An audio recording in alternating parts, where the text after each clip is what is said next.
I think I want to align largely with the position of Austin, right? With regards to the interaction between system and individual, the system theory.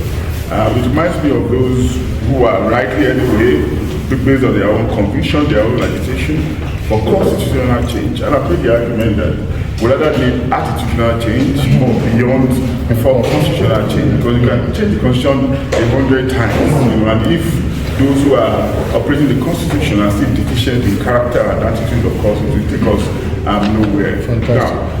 Now, let's come down to the level of election. The problem has to do with our system, and that's why we may continue to change the system. We have been changing it. Before now, we didn't have this level of technological sophistication in our electoral system, but we now have it. Even then, we still have individuals circumventing the processes, getting involved in sharp practices, and of course this is likely to continue because our electoral process is largely transactional. The process has been commodified, against the background of our society that is steeped in moneyism, where if you have money, you can buy your way, you can buy all consciences as much as possible, depending on your war chest. But again, I'm going to differ a little bit from him, because the system does not exist in a vacuum. Human beings operate the system. And of course, we also need human beings, to stabilize and sustain the system. How can we get human beings that are conscientious, that are not in the sharpest possibilities to strengthen the system? Of course, it will emanate either in two ways that really argument several times in public places. Either through happenstance or deliberate. Deliberate is where we are conscious about people that will choose into positions of authority, into institutions for them to help us strengthen it, because ordinarily there's a dialectical relationship between individuals and institutions, and when we have this interconnection, they strengthen each other, they rub off on each other. That's why sometimes we have very strong, determined individuals being able to change institutions, and there are so many examples that we can cite. Sometimes it may not go beyond their tenure, but at least they have done their best. They have left their own legacy.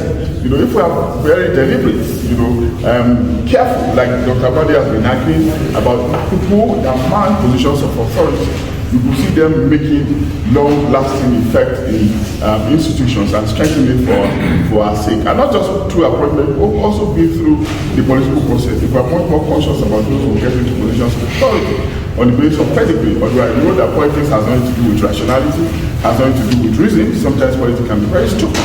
We just saw it happen in the US. But sometimes again, we get the good side that we want, where we have good people elected into positions of authority. And of course, the second area is happenstance. Sometimes you do not expect that people who are credible enough, people get into positions of authority and do the kind of things that you expect them to do. But they just go there and spring surprises. But this is not to be relied on. The one that we need to rely on is the one that is deliberate, where we are best thinking about those who put into positions of authority.